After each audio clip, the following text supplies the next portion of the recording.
Hey guys, this is Steve Mascord. I'm a nerd from Wollongong who's got a book out called Touchstones, and I'm on the Australian Rock Show, which is absolutely awesome. Hey folks, it is Dennis Gray and it is show number 74 of the Australian Rock Show. Thanks for taking time to listen in. We really do appreciate it. After a 3-decade diet of rock and roll, rugby league and the road, Australian rock journalist Steve Mascord has just published his first book, Touchstones, and it's a ripper. We've been reading Steve's articles since 1988. He knows his stuff and his reviews and interviews are always informative. Steve, as many of you will know, also produces the excellent White Line Fever podcast, and it was our great pleasure to catch up with him a couple of days back to talk some footy, talk some rock, and also get him to choose all the music on this show. So let's rip into it. Here are Sydney's Doom Fox from a few years back with the track Piece of Me. Steve, welcome back to the Australian Rock Show. Hey, how are you? I think last time we spoke, we were at a gig and I'd had a few sherbets, so I am stone cold sober. The listeners will be pleased to hear. Well, congratulations on the release of your book, Touchstones. It's a great accomplishment, and from what I've read online, the response so far has been very positive. Well, the response, it's an interesting thing. You know what's great about this is that I get to see from the other side, like after 25 years or probably longer of interviewing artists, I get not trying to paint myself as an artist, but I'm involved in a process that's very that's the opposite of journalism. Really, it's like a creative endeavour, and then you throw it out there into the world. And now and I'm, over the years, I've discussed so many aspects of this process with musicians. To the right up to how much do you worry about what people think of it? How much do you get involved in the commercial side of it? Do you almost sell door to door? Like, do you engage every single fan who wants to engage you back? I mean, all these questions that have fascinated me for most of my adult life, I'm now they're opening up before me. So it's really interesting from that perspective. I was going to ask you that. It must be kind of strange having a role reversal like this. Usually it's you firing out the questions and now you're doing lots of press for the book and are on the other side of the fence. Yeah, it was actually the first question of the first interview was a bit of a car crash because I was asked about on Wendy Harmer's show about, so you're adopted and you were told your parents died in a car crash, and that wasn't true, and I just froze. I'm not, and it's a weird thing because we think nothing of, particularly if someone writes a song about a personal aspect, we consider it not only within our rights but our job to ask them about what inspired that lyric and that song. And the first time I was on the other side of the other side of the microphone, I just didn't handle it at all. It's such an open-ended question, I didn't know where to start. So it's certainly been I've had to learn very quickly how to discuss very personal things, and I don't resent being asked. I'm grateful to be asked because I made the decision to put it out there, the same as I would tell any musician who wrote about something personal. You made the decision to put it out there, so you can't really resent people for asking you. But nevertheless, it's not straightforward to answer these questions. Now, many of our listeners would be familiar with your name via your podcast, White Line Fever, and also via your years spent as a music and rugby league journalist here in Australia and also the UK. Like, for many years, your life has been a steady diet of rugby league, rock and roll and the road. And I've got to ask, at what stage did you realise that you had a book in you? Was it one particular moment? Not really. I think like a lot of us, I think probably the listeners have all got friends who said to them, you've got a book in you. And people have maybe started telling me that 15 years ago, and I started trying to write one 10 years ago.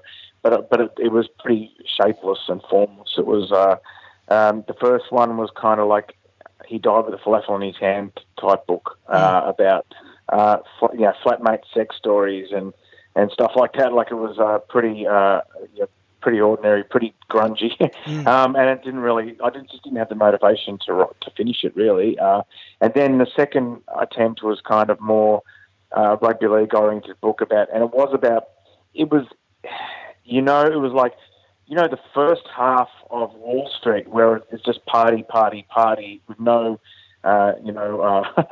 no consequences, and like if if you turn off Wall Street, Greed is Good, Gordon Gekko, turn off Wall Street with sort of 45 minutes to go, you think it's basically advising you to be greedy. I guess this actually was the other way around. It was like the end of Wall Street only. My second book, it was called The End of Winter, and it was about just basically losing faith, losing interest, losing enthusiasm, waking up to harsh realities, and that was just too depressing to continue with as well. So this is kind of a combination of both of them, Dennis. So it's kind of like it's got its light moments and it's got its sort of darker, more serious moments. But it was never intended to be like it's in the biography section, and like that to me is very jarring because. To me, I don't buy biographies of people I've never heard of, and most people have never heard of me. So I don't know where it belongs in the bookshop, but it just sort of took on a life of its own, I've got the book in my hand, and I noticed that the cover of Touchstones features a young Steve Mascord holding a guitar. Did you ever dabble in music? Never had any interest in plugging into a Marshall? I always had an interest, but I never... It's like I always had an interest in surfing and speaking French, but I just never managed to do it. Maybe... playing guitar, singing in French, and surfing all at once. I might be able to do that. Might be able to learn to do them all at once. But, yes, playing plastic Patron covers while surfing. I was always interested, and I'm sure a lot of people are interested in doing a lot of things they never get around to doing. So, yeah, I don't know whether I could have done it, or whether I'm not a very dexterous or coordinated person, so I don't think I really would have made a great musician, and I really can't sing. So, but yeah, I was always interested, but I just never got around to it. So, are you content with how the book came out? No amazing gig at Shell Harbour Workers in the 80s you forgot to mention? Yeah, because it's not a memoir, so I sort of I got to get a jail card there, Dennis, because it's about a year.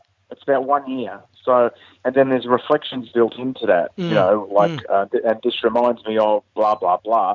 There's I can only think of one chapter that is actually like a memoir, which is a chapter about 1990 and the first time I went overseas and going and interviewing rock stars and, being shown around a stage by Gene Simmons and going to my first Challenge Cup final and the Hockey World Cup in Lahore in Pakistan.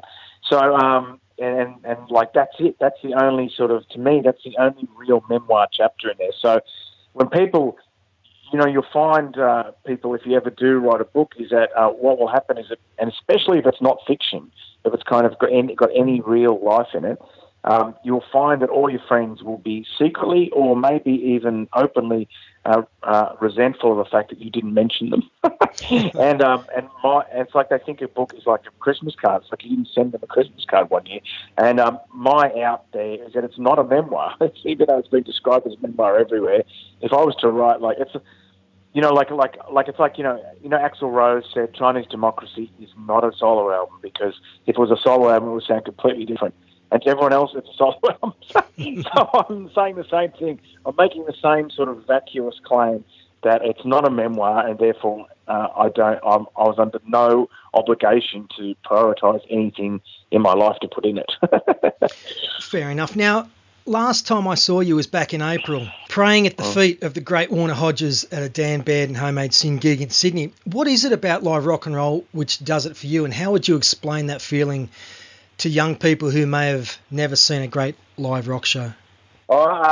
It's funny because I'm getting asked these sort of questions during this sort of little promo run, as it were, and I'm still learning to formulate my answers, because it's like the general question about being adopted and stuff. It's like you just don't, in normal sort of life, you don't have to have pre-prepared answers to broad brush questions like these ones are being asked. But to me, it's like this. But to me, it's like the sound of freedom. That's what it is to me, because that's the narrative I built up in my head over many years. And Rod Quinn from ABC Overnights, he asked me about liking rock, hard rock, to the exclusion of anything else. And I said, well, actually, it's funny, just because as I was walking here through the tunnel under Central to go to the ABC studios on Broadway, there was a guy playing fiddle, and and it was like hypnotic because of the echo in the tunnel. I suddenly imagined myself in a French sort of art movie, and suddenly the goosebumps that I normally only get from Panama or Highway to Hell or some of those sort of songs with the very obvious chords from the 80s. I got that, and I think it's because the sort of music, that's the sort of music that our mind associates with very fond memories, So even though I could, and I can and will, I guess, champion the cause of hard rock, and pub rock and commercial heavy metal, if called upon to do so, I suspect really it's something that's a lot more hardwired than that. It's just something that it was the soundtrack to some things, formative part of my life, and so I'm always going to associate it with those things. Is there a parallel level of excitement which you've felt with both live shows and rugby league, and at what stage do you think you felt that? Yeah, I think to use to use yet again a word that has appeared in far too many reviews over the years, the word visceral. I think music is a lot more visceral than rugby league. With rugby league, it's more. I think I would apply my intellect and memories and sense of reasoning to a great game of rugby league more than I would music. Music can bypass my mind, go straight to your gut and to your heart, So, but like when I was away, I would think like going to the first Toronto Wolfpack home game, which if you don't follow rugby league, that they're a team based in Toronto who play in England, and rugby league is a famously parochial and geographically limited sport. So I would say that since I last saw you, the best event I went to was not a gig. It was definitely that Toronto Wolfpack thing, because it kind of encapsulated my personal aspirations for the sport in one afternoon. But again, it's not. It's different because you can't. I have to think, and then I might get a chill down my spine from a rugby league occasion, whereas I don't need to do that thinking to get the chill down my spine at a gig. Now, I believe that in terms of your earliest shows, the Choir Boys hold fond memories for you, correct? Yeah, no, you did ask me. I actually did. I'm going to plug my own podcast here. The day before I was married last year, John Waters, who's a very dear friend of mine, sat me down and interviewed me in Ireland the day before the wedding and got me to do like a desert island discs type of thing. So I didn't want to do that again because, well, it's been done once. So I thought I might just go back. You want to play some music, and I thought I might just go back. I think now it's terrible because I had a launch here in Sydney on Thursday, and Ian Hume from the Choir Boys actually went, but I told him the launch was in Urco, and he thought it was at the Urco. So he actually went to the Erskineville Hotel with his wife, and like there was no one there. And because I was so busy with the launch and that, I don't know if he even tried to contact me. He said he had a pleasant meal and a couple of drinks and went home, and he was happy. But I feel really bad about it because obviously the Choir Boys, I think, were the first rock band I saw live. And I'm thinking, I do play a Choir Boys song in that podcast, and it was Fireworks. So if we're going to play a song, I remember driving down Mount Ousley and hearing this song on the radio, on like an AM radio for the first time, and thinking, who is this? And I couldn't believe that they were Australian. And the song, which has been covered by a hair metal band, it's Never Gonna Die. For Steve Mascord, that's the Choir Boys with Never Gonna Die. And mate, I did bring up the Choir Boys, and I did listen to that podcast you did the evening before you got married. I know you dig obscure facts, so I'm pretty sure that Mark Gable from the Choir Boys was born in a town outside of Queanbeyan called Captain's Flat. And in the early 60s, the Captain's Flat rugby league team played before a grand final at the SCG. Do you like the way I linked rugby league? Really? Do you like the way I linked rugby league and rock and roll there for you? Yeah, it's a little known fact that you are as big an anorak with regard to rugby. I think not as big because that's not possible, but you are in the ballpark for rugby league as much as you are for rock and roll. Chris Smiley Palethorpe from Hush was also born in the small mining town of Captain's Flat, I believe, but I'm getting off track. And actually, if I do want to get off track, Steve, your life growing up in Windang was very similar to my brother and mine in that rugby league was and rock and roll was a massive part of our lives. And if I think back on Wednesday evenings, he and I religiously would go to the newsagent and buy Big League, which would come out on a Wednesday evening, and we would watch the Wednesday night game on TV. This was part of our upbringing. Much like yourself, I had to go to bed after the first quarter of the Amco Cup, or really? whatever it was, KD Cup, Tooth Cup. Really? Yeah, I was allowed to watch. At first, I was allowed to watch the first quarter, and then I had to go to bed. It was pretty late. Okay. Hey, I found out which hair metal band covered "Never Gonna Die." Who was it? I couldn't let it go. Rough cut. Covered "Never Gonna Die." Yeah. Mate, tell us how your love of loud rock and roll, in particular Kiss, began. My love of rock and roll. Well, basically, no. Actually, it started when I was at my mum had every single Elvis song, so we had like 2 book sets, each of which had like an overlap of about 100 songs each, with about 30 different. And I used to love all that stuff. And then we had and then I started watching like the Partridge Family on TV, and I took an interest for about 6 months in David Cassidy and all that sort of stuff. And then there was a girl who actually came to my Wollongong launch, who went to school called Kelly Grenfell, and she was a massive Kiss fan. And in 1980, I wasn't allowed to go to the show at the Sydney Sports Ground because I was only 12, which is a fair reason, I think. And that was kind of enough for me because now they were kind of even more untouchable. And you know, without wanting to sound like a name dropper, but even someone like Richie Kotzen, you know, who is, a virtuoso musician and writes songs that are, extremely eclectic and infused with jazz and all sorts of other influences.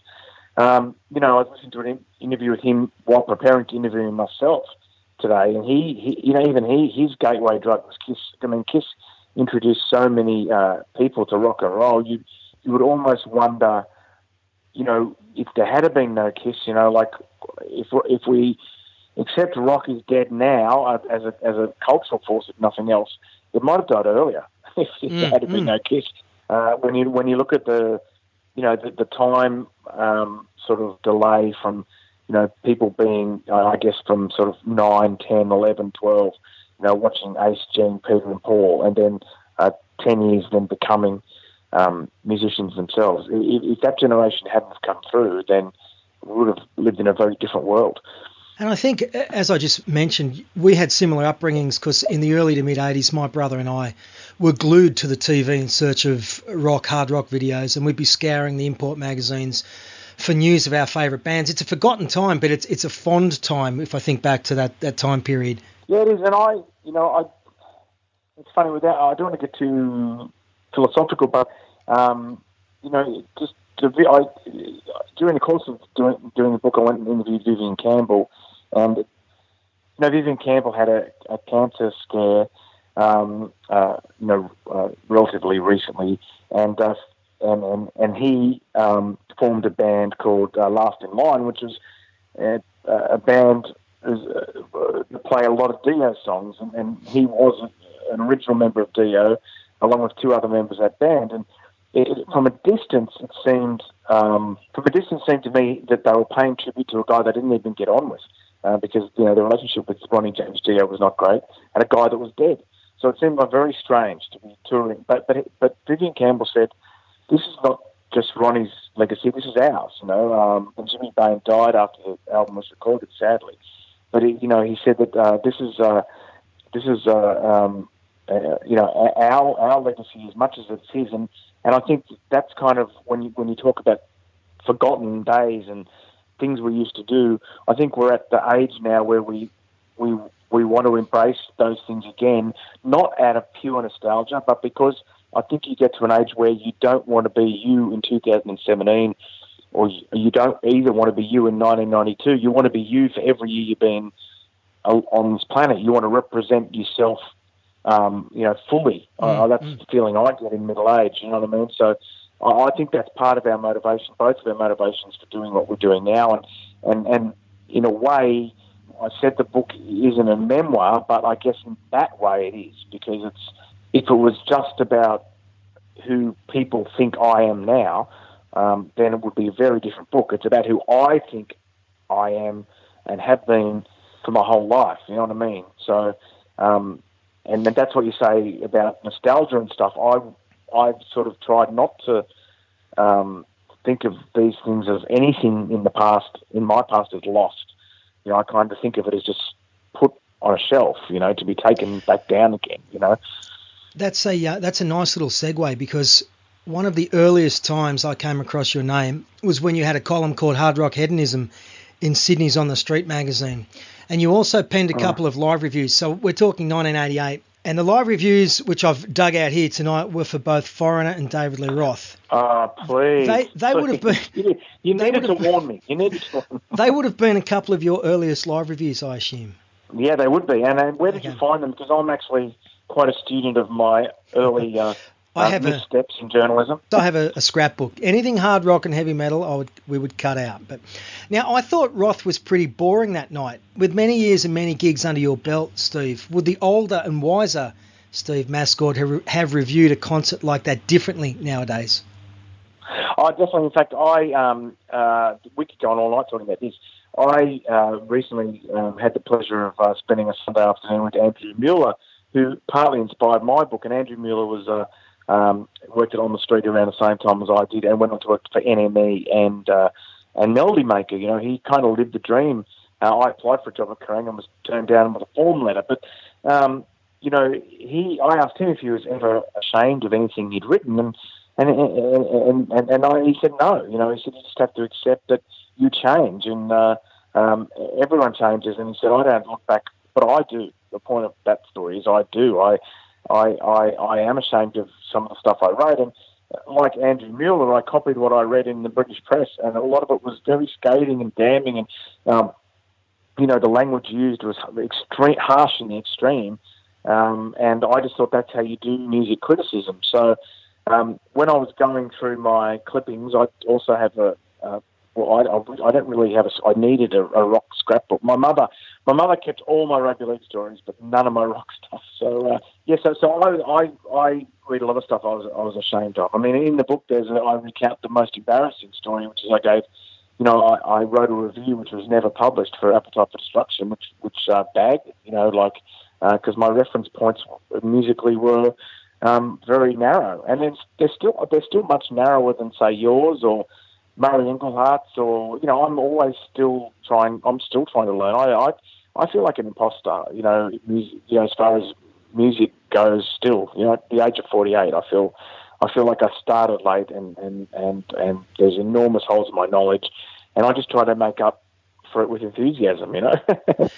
I am going to stay on 1988 because we're talking around that time period. You weren't to know it at the time, but only a couple of months later, in late 1988, you interview Cliff from Kings of the Sun, who makes a comment about Guns N' Roses being a Rose Tattoo ripoff. Axl Rose apparently reads that, which in turn sees the power cut during Kings of the Sun set when they opened for Guns N' Roses in Sydney. How do you look back on that incident now? I look back on it as a good story to tell, and I'm fortunate that both Cliff and Jeff look at it the same way. I spoke to Jeff. You had Jeff on your program, and the second part of my interview with Jeff will be coming up in the next week or so. And I said, look, it's the first time I've been in a formal interview situation since 1988, and hopefully that there won't be as much drama. And Jeff said, well, I actually hope there is. We've got good mileage out of that. So I'm kind of satisfied that even though Wikipedia says that story ruined their career, the boys themselves don't feel that way. So it's just, I look upon it as a funny story to tell, and I wonder what if I'd sort of stayed in that industry, which I also ponder in the book. What if I'd stayed in that industry and instead of like going to sports journalism full time? I guess I'd be as poor as I am now. I probably may have had some nasty drug habits, But then again, I may not have had to pay for the band at my wedding. So, there's an upside and downside to that. Mate, before we get to your second song, let's ask you a tough one. What band have you seen live who you thought should have made it but didn't? That's not a tough question. It's actually more I'd like half a day to write a list because the list has been so long. I'll just say the bands I've seen in the last sort of 6 months that didn't make it and should have. Two jump out enormously: Junkyard and Vane. I mean, they're amazing at M3. Absolutely spellbinding, like unbelievable. And the new Junkyard album, High Water, is my album of the year so far. So I've only got to go back to April to answer that question. And Vane, again, like just amazing. They've got this kind of untouchable kind of mix of an almost an alternative sensibility and the best that glam can be. In fact, Guns N' Roses were pretty much an amalgam of those two bands, Junkyard and Vane. And if you look at David Roach, the singer from Junkyard, while Axl Rose was kind of interviewing people by having their auras checked, he was in a homeless man shelter in San Diego, and so you can imagine how authentic and angry and real that Junkyard album is. And equally, from an interesting point of view with Vane, I'm pretty sure they've only put out 2 full length.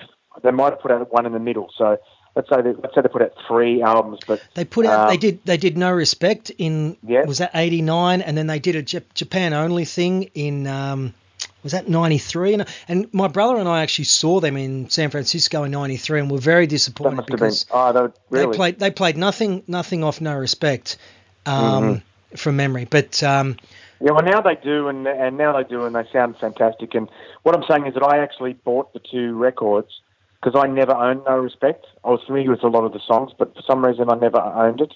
There's a whole list of records from like 1988 that I still want to get. They're still on my want list. Do you want to play something off No Respect?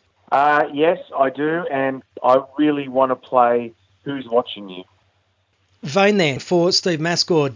For mine, Steve, Sydney outfit the Bombers spring to mind. I asked you, out of all the bands you've seen over 30 plus years, who should have made it but didn't. Now, a band like the Bombers, who you no doubt interviewed, I know you did and wrote about them back in the late 80s, they'd be one of mine which should have made it. Alan Lancaster and John Coughlin from Status Quo, the great John Brewster from the Angels, searing slide guitar courtesy of the recently departed Steve Crofts, and the powerhouse vocals of Tyrone Coates. They should have been massive. Steve, your thoughts on the Bombers? Yeah, I was a big fan. If you Google my name and them, you'll find a couple of stories from back in the day on the Bombers. I mean, yeah, I really enjoyed them. I guess they were like pure musicians, though, weren't they? They kind of didn't have a gimmick, and they came along at a time where kind of a lot of bands were 10 years younger and had long hair, and they had a bit of a gimmick, and that they may have suffered in that respect. And also, I guess there were bands waiting in the bigger fish, as it were, swimming around them. As far as Status Quo and the Angels, sort of who eventually tempted the key members of that band back. So yeah, you're right. The other band, and I'm not just saying this because Mo came to my launch the other night and was hilarious talking about touring with the Angels. But I love Hill City Glamours. I love the first Hill City Glamours album, To Death. That's like one of my. I'm talking about more recent bands here. I love the first Doom Fox album, To Death. I love the second unreleased Doom Fox album. There's a couple of tracks on that are just amazing. So I believe Nick Barker has a new band. I haven't even heard them. So there's lots of Australian acts. I mean, I love the Candy Harlots back in the day with both lead singers. Kings of the Sun, I love. I mean, I think Kings of the Sun have just there's something special those two guys have when they're together, and I like what they do when they're apart. But when they're together, it's just like a freight train. So seen lots of great Australian bands. I mean, early. I remember like Johnny Diesel and Injectors, getting their first record, and it had like a little booklet because it was recorded in Memphis, and it had like a book like it was history in the making, and they only did one record. Now, there was an insert in the copy of the album I got, and it was written like an account of Elvis going to some studios for the first time, and then they didn't do another record, and he kind of went a little bit MOR. Mark was like, I'd love to see Johnny Diesel and the Injectors get back together. Horsehead, like how great were Horsehead? And I believe they've been offered like plenty of money over the years to get together for one show, and they've turned it down. So look, that's just straight off the top of my head. Great Australian bands I've seen over the years, and I'm always trying to like push it into. I always have been like my friend Jim Savage. He like it's very I'm always pushing Australian bands to people, and when I went on the Rock and Roll Geek Show last year and paid for the right, which I also write about in the book. I played all Australian music for the whole hour, and there's just so much great stuff. We just mentioned the Bombers, and as a side note, I learnt from your book that gig number 46 in Touchstones was John Coggins' Status Quo at Putney. Yeah. How was that? Yeah, it was quite an emotional night because Rick Parfitt had died in the previous few days, and it was, but it was cheery. It was kind of cheery, sort of emotional, if you know what I mean. I'm trying to think to do it. I remember a Rose Tattoo, was it Francis Rossi said recently that he hadn't shed a tear for Rick Parfitt yet, and I think it was Francis Rossi. And people obviously have condemned him for that, and I don't know the context. He might have said some other things that were a bit kind of cold. I don't know, but people have condemned him based just on the headline. And I'm not sure if John Coughlin probably has, but certainly that night it was more celebration of his life, and everyone was there was smiling, and it wasn't really a maudlin occasion. But that's the great thing about living in London. You sometimes have bands that you worshipped as a kid playing at the same time. I remember during the course of the book, I went at the Roundhouse in Camden was like Europe, Electric Boys, and trying to think, and Dare. And then Warrior Soul were literally 7 minutes walk away. Now, that was a whole issue of Kerrang, 25 years ago. I'm like, it's unbelievable. Corey Clark, what was he thinking? Putting on a gig 5 minutes from that triple bill. But that's what I love about London, mate. It's just an amazing live music town. I know that you finally saw Dokken, one band who'd eluded you in the live scene. Is there anyone else who you'd like to see live but haven't? Scorpions, Michael Schenker? You know who's playing on this? Now this is yeah, definitely Scorpions. I've seen Michael Schenker a number of times, but definitely Scorpions. Dokken hadn't eluded me; just the original lineup had eluded me. I'd seen other lineups a whole pile of times. You know who's playing? There's a thing called Hard Rock Heaven. It's on the same weekend as the Challenge Cup final. It's in Hull, and Hull are in the Challenge Cup final. And Princess Pang are back together. Princess Pang haven't been sighted in 25 years. Princess Pang, and if you like, we can. Why don't we play a Princess Pang song? Let's just do Trouble in Paradise. That's the one. Play that. Yeah. Princess Pang there, which is for Steve Mascord with the track Trouble in Paradise. Steve, in your opinion, what's the best year in hard rock and heavy metal? Yeah, I reckon probably 1987. I've got some help with that because the last issue of Classic Rock detailed all the great records that came out that year. But yeah, I definitely think 1987. But 1987. I'm going to counter that. Dio released Dream Evil, did they not, in 87? Not one of their finer moments. Yeah, maybe I don't have Dio as high as you do. Def Leppard and Guns N' Roses and these guys. Sure. Like Crazy Nights came out, which I didn't think it was a bad Kiss record. It was probably a bit too smoothly produced. But also it's just the year when my ears were open widest because I was 18 and pop culture. When you're 18, pop culture is everything. So and I remember actually talking about the early days. just listened to I just listened to Kiss until about 85, and then I heard, and I was aware of Van Halen, I was aware of Jump and all that sort of stuff, but 5150 came out, and that's when I really got into someone else's album. And then, you know, and then in 87, you know, the hair metal thing was everywhere, and it was you know, and it was just so seductive. It was another world, you know. We'd look at these magazines like Faces Rocks and Hit Parader and stuff like that, and look at these guys as if they were aliens, you know what I mean? That they were who we wanted to be, you know. And I now almost look, when I meet them and see them, I look at them as almost like veterans, survivors. You know what I mean? Sure. I still see them as people from another world. You know what I mean? And even though they now act like they're struggling artists, a lot of them, you know, and their circumstances aren't that great in many cases. But to me, they're kind of like they have that. You know, it's like they landed. It's like they're astronauts to me. You know, they went somewhere and they came back. That's the way I look at them. The memories of them playing stadiums on TV, but in all reality, they show up at a small venue nowadays in a little Tarago van. Yeah, but if Buzz Aldrin walks into the room, he's still Buzz Aldrin. You know what I mean? You know what I mean? True. Neil Armstrong, you know, he still went to the moon. You know what I mean? It doesn't matter. Look, I can't. I want to talk about Kiss before we go, and then, but I have got to hit you up with a couple of rugby league questions. Sure. Who are the hardest hitters you've seen? Oh, no. Oh, David Gillespie. You know, I reckon David Gillespie pretty much would be the hardest hitter I ever seen, and they used to stick. I mean, for back his, in the old for his Canterbury or Manly? Which era of him?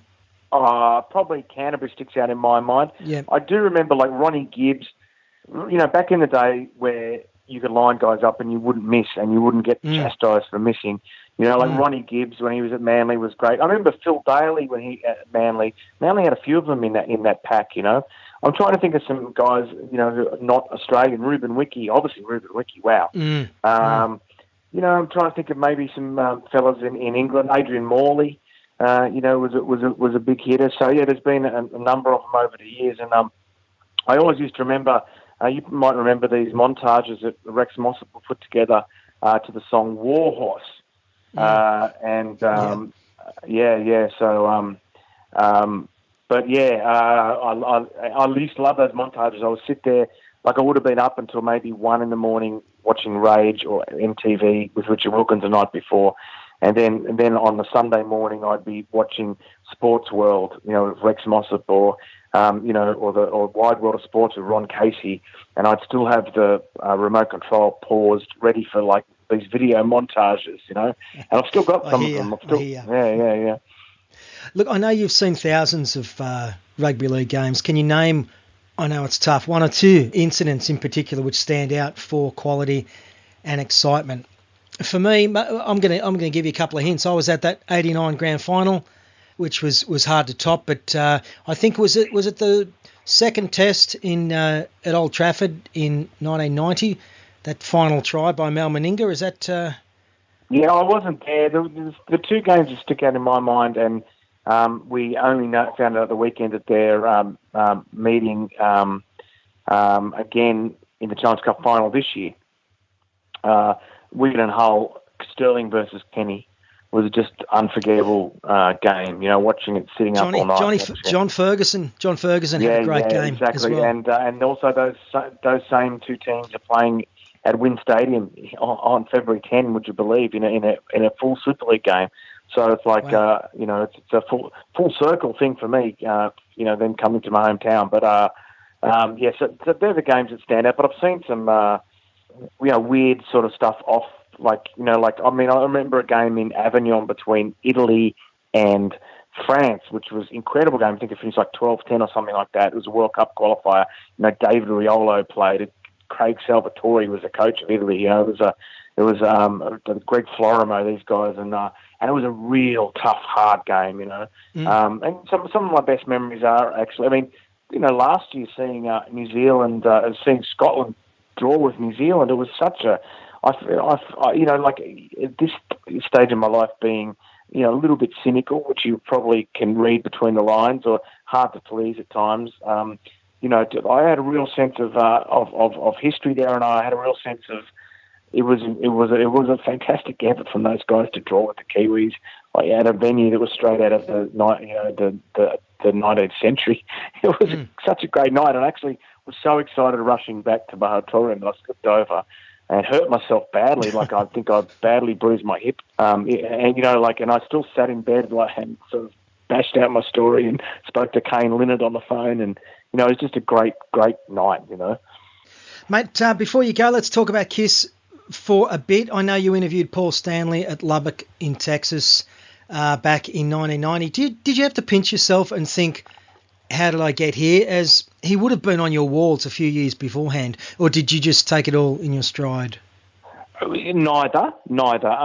It was more the fact that I've always been sort of very conscious of the fact that the only reason I've been in these positions that we're talking about is because I'm a journalist. The only reason I'm talking to you now, that I'm of any interest to you at all, is because I'm a journalist. So my first obligation is to journalism, and every chance. I know that sounds, I don't know how it sounds. Probably sounds pretentious, but it's the best way I can describe the way I feel and the way I intellectualized it. So when I sat down opposite Paul Stanley, I was looking for a story, and I annoyed him, and it doesn't bother me to this day that I annoyed him. It doesn't. That's my job in a way. So. It doesn't. I don't really have. It does bother me if I'm not happy with. If I do something I think is. If I did something as a journalist that I subsequently judged to be wrong, and then the art and I upset the artist at the time, that is when it does impact on my enjoyment of the art. Like, for instance, like Ozzy. Every time I listen to Ozzy Osbourne, I remember getting drunk at one of his listening parties. Now, Ozzy Osbourne has embarrassed himself more as a drunk than I could conceive of doing. Sure. So that I could say that to make myself feel better, but the fact is, because I wasn't pleased with my own behaviour that night, therefore my enjoyment of listening to Ozzy Osbourne is kind of sullied forever. But if I've just done my job and the person has got shirty with me, for instance, Rick Nielsen got angry at me once for asking about Desmond Child and going to Outside Songwriters. Now, that doesn't have any impact at all on my enjoyment of Cheap Trick music, because I was entitled to ask that question. And if he's going to get angry, that's his problem. But if I'm going to make a goose of myself in front of an artist, or I'm going to ask a shit question, or I'm going to take a bad angle, or I'm going to write a review that was ill-informed, and they're going to be angry at me about that, then it does impact on my enjoyment of the art. I know that sounds like I overthink things, and I do. So, from the perspective of being a Kiss fan, was the 1996 reunion everything you thought it would be?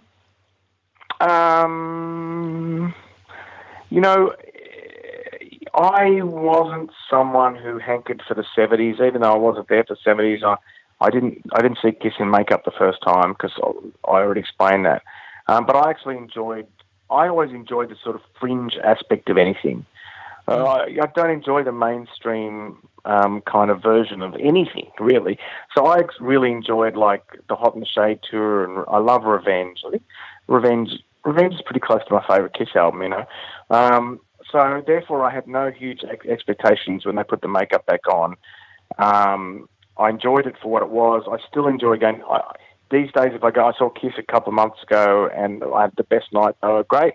Other times I've seen them, the current incarnation, and I've been let down. They're hot and cold, But I just didn't. I don't know. It's a weird thing. I don't really. I mean, I would refer you to my review on the hot metal side of the show at the O2 to explain, and you know as well as I do how complex it is being a middle-aged Kiss fan. Like, it is a really sort of emotionally, intellectually challenging sort of thing to be, So I can sort of, you can simultaneously see at the same time your childhood self can watch them as if on your shoulder, and have a completely different reaction to your adult self. You can walk away at the end of the night and argue with your childhood self almost.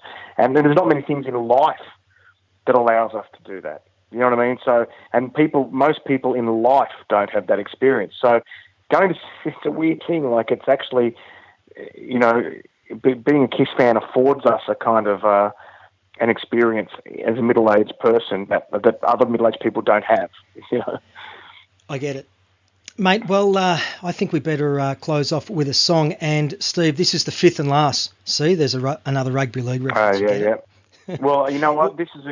You want a Kiss song, and this is a song that I think it's this song sums up what Kiss gave to me, and it sums up what a rock and roll kind of God gave rock and roll to me, but what rock and roll then gave me. And it's a song that was originally recorded by Wendy O. Williams. It was on the box set, the Kiss box set, and it's called "It's My Life." To me, if you want to sum up what was the appeal of rock and roll to us, it was that song. It was what the lyrics to that song were. You know. Good choice. Let's close out with that. The book is called Touchstones. It's by Steve Mascord. Folks, if you've enjoyed this interview with Steve, there are plenty more great stories in his book. Visit stevemascord.com for further details on Touchstones. That's also the place which will lead you to Steve's White Line Fever podcast, which is one of the best rock and roll podcasts out there. Steve, thanks for your time today. I look forward to catching up with you soon.